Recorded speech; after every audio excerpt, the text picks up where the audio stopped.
যিশু প্রভুর ঘরেতে আপনাদেরকে স্বাগত। আরেকটি বার আমি ঈশ্বরের বাক্য নিয়ে আপনাদের সঙ্গে আসছি। আজকের দিনেতে আমরা যে বাক্যকে দেখব সেটা হয়ে যাচ্ছে পিতরের মাছ ধরার বিষয়। আপনারা নিশ্চয়ই জানেন যে আমরা আর্থিক আশীর্বাদের বিষয়েতে আপনাদের সকলের সঙ্গে একটি সিরিজ অফ টিচিং দিচ্ছি, প্রত্যেক দিন প্রার্থনা এবং আর্থিক আশীর্বাদ কী করে বৃদ্ধি হয় তার বিষয়তে। আজকে আমরা যে বিষয়তে দেখব সেটা হয়ে যাচ্ছে ঈশ্বরের জালকে নাও। ঈশ্বরের জালকে নাও, হোলস গডস নেট। ঈশ্বরের জালকে নাও। আপনারা নিশ্চয়ই জানেন যে পিতরের জীবনেতে কি ঘটনা ঘটে। পিতর একদিন খুব উদাস হয়ে সে নিজের জাল ধুচ্ছিল। আমরা জানি যে পিতর এমন একটা পরিস্থিতির মধ্যে ছিল যেখানেতে তার কাজই হয়ে যাচ্ছে প্রত্যেক দিন জেলে হিসাবে মাছ ধরা মধ্যরাত্রিতে, এবং পরের দিন সকালে সেটা বিক্রি করা, এবং তার থেকে যা উপার্জন সেটা তার সংসার চলবে, পরিবার চলবে। আমাদেরও লাইফেতে ঠিক এক্স্যাক্টলি এরকমই জিনিস হয়। আমরা কোনো জিনিসের মেহনত করি, সেটা থেকে যেটা অর্থ আসে সেই অর্থের দ্বারা আমরা আমাদের ফ্যামিলিকে সাস্টেন করি, পরিবারকে নিয়ে চলি। কিন্তু যখন আমাদের হিসাব মতো আমরা কোনো কাজ করতে পারি না, বা আমাদের কঠোর পরিশ্রম সত্ত্বেও যখন আমাদের হাতেতে কোনো কাজ লাগে না, বা অনেক সময়তে কাজগুলো একদম মুখেতে এসে আটকে গেছে, মনে হচ্ছে হবে হবে, সব কিছু কনফার্ম, কিন্তু তারপরেও সেটা যখন হয় না, তখন আমাদের প্রচণ্ড পরিমাণেতে ভেতরেতে একটা দুঃখ, হতাশতা, নিরাশতা এসে পৌঁছায়। কেন? কারণ আমরা ভাবি যে সব কিছুই তো ঠিক ছিল। প্রত্যেক দিন পিতর মাছ ধরতো একই টাইমে, প্রত্যেক দিন পিতর সেখানে জাল ফেলতো, পিতর সেই জালের জায়গাকে জানতো, কোথায় মাছ বেশি পরিমাণে থাকে, তার জলের সমস্ত জায়গা তার জানা ছিল। এক্সপার্ট ফিশারম্যান, সে সব কিছুর দিক থেকে মানে এক্সপার্ট, যে কোন সময়তে মাছরা আসে, কোন সময়তে মাছরা জলেতে ধরে। আর সেটা তার একদিনের কাজ নয়, প্রত্যেক দিনের কাজ। এবং কোনো দিনই এরকম হয়নি যে সে মাছ পায়নি। যারা জেলে রয়েছে তারা জানে যে মাছ কোনো দিন অল্প ওঠে, কোনো দিন বেশি ওঠে, কিন্তু এরকম কোনো দিন হয় না যে তারা জাল ফেললো আর একটা ছোট্ট থেকে ছোট্ট মাছও উঠলো না। এরকম কিন্তু কোনো দিন হয় না। আপনার লাইফে, আমার লাইফেও এরকম হতে পারে যে ইনকাম তো হয়, একবারে যে নীল, কিচ্ছু নেই, নিঃস্ব, এরকম কিন্তু হয় না। কিন্তু যদি কোনো দিন আপনার লাইফে এরকম পরিস্থিতি চলে এলো, বা আপনি হয়তো ফেস করেছেন, আমি জানি না তারপরে আপনি কি করেছেন ওই সময়টাতে, ঈশ্বরের কাছে কেঁদেছেন না ঈশ্বরের কাছে কাঁদেননি, বা প্রভুর কাছে গিয়ে বলেছেন, কিন্তু যদি কোনো দিন এরকম পরিস্থিতি এসেছে বা আসে, আপনি কি করবেন? আমাদের লাইফ ইজ ভেরি আনসার্টেন। আমরা জানি না আজকের দিনেতে আমরা যেটা উপার্জন করছি সেই উপার্জন আমরা জীবনভর করে যেতে পারবো কি না, আমাদের শরীর স্বাস্থ্য সর্বদা ঠিক থাকবে কি থাকবে না, আমাদের ব্রেন, আমাদের নার্ভস, আমাদের চোখের দৃষ্টি, আমাদের শরীরের ক্ষমতা আমাদের সর্বদা ঠিক থাকবে কি না আমরা জানি না। হঠাৎ করে কারোর শরীর অসুস্থ হয়ে যেতে পারে, সে যদি ফ্যামিলি মেম্বার এর আর্নিং হোল্ডার হলো, সে যদি একজনই বাড়িতে সে ইনকাম হোল্ডার হলো, আর সে যদি হতাশ হয়ে গেল বা অসুস্থ হয়ে গেল, গোটা পরিবার কিন্তু বসে যাবে। তো আমরা যারা প্রভুতে নির্ভর করি, আমরা কিন্তু জানি যে ঈশ্বর এক সুরক্ষা দিয়ে আমাদেরকে রেখেছে, কিন্তু তার থেকেও বড় বিষয় হয়ে গেল যে আমরা কি করব, আমরা কেমন করে নিজের লাইফকে এগিয়ে নিয়ে যাব, যখন নিরাশতা, হতাশতা, দারিদ্রতা সব কিছু একভাবে ঘিরে ধরে। পিতরের লাইফে ওরকম হয়েছিল। সারা রাত জেগে আছে, মাছ পায়নি, সারা রাত সে মেহনত করেছে, পরিশ্রম করেছে, এবং সকালবেলা পিতর সে নিজের জালকে ধুচ্ছিল। আর ঠিক সেই সময়তে প্রভু যীশু খ্রিস্ট তার নৌকার ওপরেতে উঠে লোকেদেরকে উপদেশ দিচ্ছিল, উপদেশ, ঈশ্বরের বাক্য দিচ্ছিল। পিতর সেখানেতে বসেছিল। দেখবেন যখন আপনার ইনকাম হয় না, পরিবারের সঠিক চলে না, বা আর্থিকভাবে আপনি যখন বিধ্বস্ত হয়ে থাকেন, কোনোভাবে কিছু হয় না, তখন আপনার চার্চে ঈশ্বরের বাক্য শুনতেও ভালো লাগে না। অনেক সময়তে আপনার মনে হয় যে এই বাক্যগুলো শুধু রূপকথার মতো, এইগুলোর কোনো মানে নেই, বাস্তবে এইগুলোর সঙ্গে দূর দূরের কোনো কানেকশন নেই। বাট ইট ইজ রং, এটা একদম ভুল। পিতর সেখানে বসে আছে, প্রভু যিশুর নজর পিতরের ওপর রয়েছে।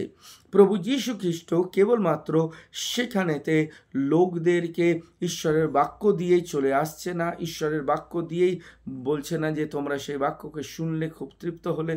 পিতরের যে ইনকাম হয়নি, পিতর যে নিরাশ, পিতর যে উদাস, সেটা প্রভুর নজরেতে নজরবন্দি হয়। তাই আমি আপনাকে বলছি, ঈশ্বরের সর্বদা নজরবন্দি হয়। যেখানেতে আপনি উদাস থাকেন, আপনি হতাশ থাকেন, আপনার যেখানেতে ইনকাম নেই বা কোনো জায়গাতে আপনি নিরাশ, গড আপনাকে এরকম বলে না যে তুমি শুধুমাত্র প্রার্থনা করে যাও, কিন্তু ঈশ্বর আপনার আর আমার জন্য উপায়কে বের করে রাখে। সেখানেতে পিতরকে বলে যে পিতর, তুমি তোমার নৌকাকে মধ্য জায়গাতে নিয়ে চলো, জলের সেই স্থানেতে। আপনারা নিশ্চয়ই এটা পাবেন লুক রচিত সুসমাচার তার 5 অধ্যায় 1 থেকে 11 পদ। লুক রচিত সুসমাচার তার 5 অধ্যায় 1 থেকে 11 পদ সেখানেতে লেখা রয়েছে। তো পিতরকে যখন বলে যে পিতর, তুমি তোমার নৌকাকে জলের সামনে নিয়ে চলো এবং জালকে ফেলো, তখন পিতর বলে, প্রভু, আমরা সারা রাত ধরে জাল ফেলেছি আর একটাও মাছ জালের মধ্যে পড়েনি। আমরা সারা রাত ধরে করেছি, তাই আমরা যাব না, তাই আপনার কথা আর শুনবো না, তাই আমরা বুঝে গেছি নেই। না, সারা রাত ধরে আমরা জাল ফেলেছি, একটাও মাছ আমরা ওঠাতে পারিনি, কিন্তু আপনি বলছেন, তাই জন্য প্রভু আমি যাব। এইটা হয়ে যাচ্ছে কিওয়ার্ড। আপনি আপনার প্রচেষ্টাতে মেহনত করলেন, আপনি আপনার প্রচেষ্টাতে সব দিক থেকে সমস্ত ট্রাই করলেন, কিন্তু যখন ঈশ্বর বলে যে আমি তোমাকে আবার বলছি, তুমি বিশ্বাস হারিও না, আমার উপর ভরসা রাখো, তুমি যাও, তখন আপনার কি বলা উচিত? আমাকে কি বলা উচিত? আমাদেরকে বলা উচিত যে প্রভু, যেহেতু তুমি বলছো আমি আবার চেষ্টা করব, যেহেতু তুমি বলছো তাই আমি আবার সেখানেতে যাব। আর যখনই পিতর সেখানেতে যায়, আমরা জানি যে 3টে জিনিস প্রধান পিতরের লাইফেতে হতে আরম্ভ করে। প্রথম জিনিস কি বলে, সে যখন জাল ফেলে এত বেশি মাছ সেই জালের মধ্যেতে ওঠে, সেখানেতে পিতরের জাল ভেঙে যাবার উপক্রম।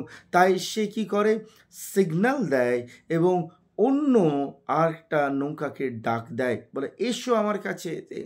এবং বাইবেল বলছে কি, 2টো নৌকার মধ্যে এত বেশি মাছ আসে যে সেই নৌকাগুলো ওভারলোড হয়ে যায়। সেই 2টো নৌকাতে মাছে এত ভর্তি হয়ে যায়, ওভারলোড হয়ে যায়। এবং 3 নম্বর কি বলছে, নৌকা ডুবতে আরম্ভ করে। নৌকা কেন ডুবতে আরম্ভ করছে? মাছের ওজনেতে। আপনি জানেন তো, ঈশ্বর যখন আশীর্বাদ করে আমাদের রাখবার জায়গা হয় না। আপনার পরিবারেতে ঈশ্বরের আশীর্বাদ কোনোভাবে প্রয়োজন মেটাবার নয়, অত্যাধিক পরিমাণে হয়, ওভারফ্লো হয়। আপনারা নিশ্চয়ই জানেন, পিতর সেখানের ঘটনাটাকে দেখে প্রভুর পায়ে পড়ে যায় আর বলে, আমি একজন পাপী মানুষ, আমার থেকে দূরে সরে যাও প্রভু, আমার কাছে এসো না। প্রভুর পাকে ধরে নেয় আর এই কথা বলে। পিতর তো বুঝতে পেরেছিল যে এই যিশুর মাধ্যম দিয়ে আমি অনেক ইনকাম করতে পারবো।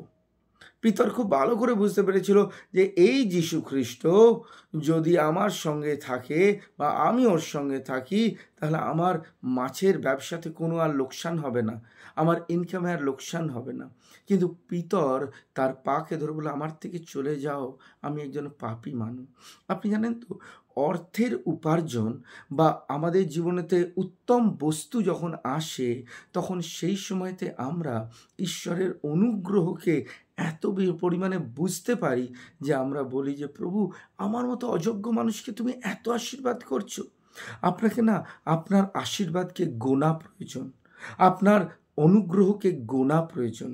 আমরা খুব অল্পতেই ঈশ্বরের উপরে নজর দেখাই, আঙুল দেখাই আর বলি যে প্রভু, কি করেছো তুমি আমার জন্য? পিতা প্রশ্ন করছে, আমি তোমার জন্য কি করিনি, আমি তোমার জন্য কোনটা করিনি। তাই প্রভুর লোকরা বুঝুন ভালো করে, ঈশ্বর আপনার জন্য প্রত্যেক দিন প্রত্যেক সময় এত এত আশীর্বাদ করে যেটার কোনো কিছু আর কল্পনা করা যায় না। পিতর পরিষ্কার বুঝে গেছিল যে আমি পাপী, কিন্তু তবুও প্রভু আমাকে অনুগ্রহ করলো। আমার মতো অনেক জেলে আছে, তারাও হয়তো মাছ পায়নি সেই দিনেতে, কিন্তু যিশু আমাকে এত অনুগ্রহ করলো। আপনি বুঝুন, ঈশ্বর আপনাকে বলছে আমার জালকে ধরো।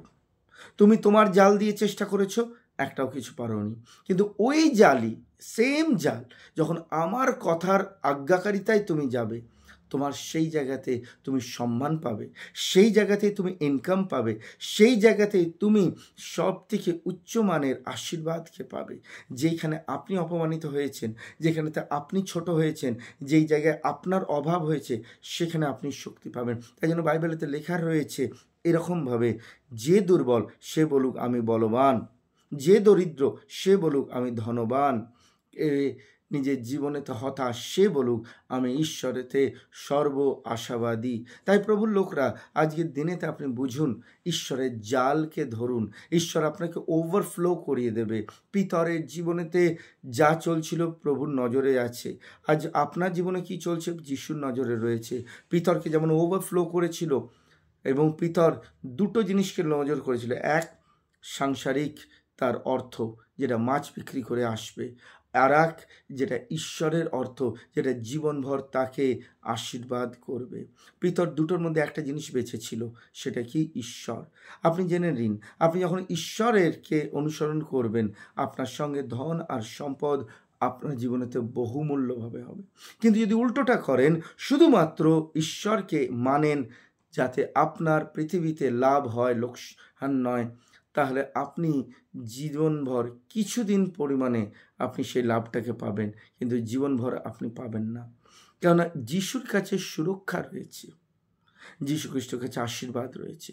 তাই আজকের দিনে আমি প্রার্থনা করব, প্রভু যেন আপনাকে শক্তি দেয়, সামর্থ্য দেয়, আশীর্বাদ করে, এবং যেই নৌকায় আপনি রেখেছেন যিশু আপনার সেই নৌকাতে রয়েছে, যেই জাল আপনি ধরেছেন যিশু সেই জালকে ধরেছে। আসুন আমরা প্রার্থনা করি। সর্বশক্তিমান ঈশ্বর বাহিনীগণের সদাপ্রভু, আমি প্রার্থনা করছি যিশু খ্রিস্টর নামেতে, তোমার শক্তি সামর্থ্য আর অগ্নিকে দাও। পিতা ঈশ্বর, তাদের জীবনকে নতুন করো, পবিত্র করো। আর যারা যারা প্রভু আজ হতাশ হয়ে রয়েছে, যাদের জীবনেতে কাজ মুখেতে এসে আটকে গেছে, আর তারা কিছু করতে পারছে না, উদাস হয়ে গেছে, নিরাশ হয়ে গেছে, যিশু খ্রিস্টর নামে আমি প্রার্থনা করছি পিতা, তুমি সেই জায়গা থেকে তাদেরকে বার করে নিয়ে এসো, আর তাদেরকে নির্ভর করতে আরম্ভ করো। যেমন পিতরের মতো তারা বলতে পারে, আমি মেহনত করেছি কিন্তু কিচ্ছু হয়নি, কিন্তু যিশু যেহেতু তুমি বলছো, তাই আমি আর একটা বার সেখানে যাব, আর আমি জানি প্রভু তুমি সেই কাজকে করে দেবে। তুমি হচ্ছে ঈশ্বর, তোমার উপরে আমি নির্ভর করলাম, তোমার উপরে তোমার বিশ্বাস করলাম, সমস্ত কিছুকে তোমার কাছেতে উৎসর্গ করলাম। প্রভু যিশু খ্রিস্টর নামেতে আমি প্রার্থনা করছি পিতা। যারা যারা এই সময়তে প্রার্থনা শুনছে পিতা, তাদের ভেতরেতে বিশ্বাস দাও যে প্রভু তাদের আটকে যাওয়া কাজ খুলে যাচ্ছে। বিশ্বাস দাও যে তাদের একই জায়গায়, উদাসের জায়গায়, তাদের নিরাশতার জায়গায় আবার ঈশ্বরের হাসি আর আনন্দ ফেরত আসছে। তাদের জীবনে বহুতায়ের আশীর্বাদ আসবে, তাদের সঞ্চয় করবার জায়গা কম পড়ে যাবে, এত বেশি আশীর্বাদ তাদের জীবনে আসতে চলেছে। প্রভু যীশু খ্রিস্টর নামেতে আমি এই প্রার্থনাকে রাখলাম। যিশুর নামেতে তুমি শুনলে, স্বর্গরাজ্যে গ্রহণ করলে, যিশুর নামে চাই, আমেন। জয় যিশু। প্রভু আশীষ করুক।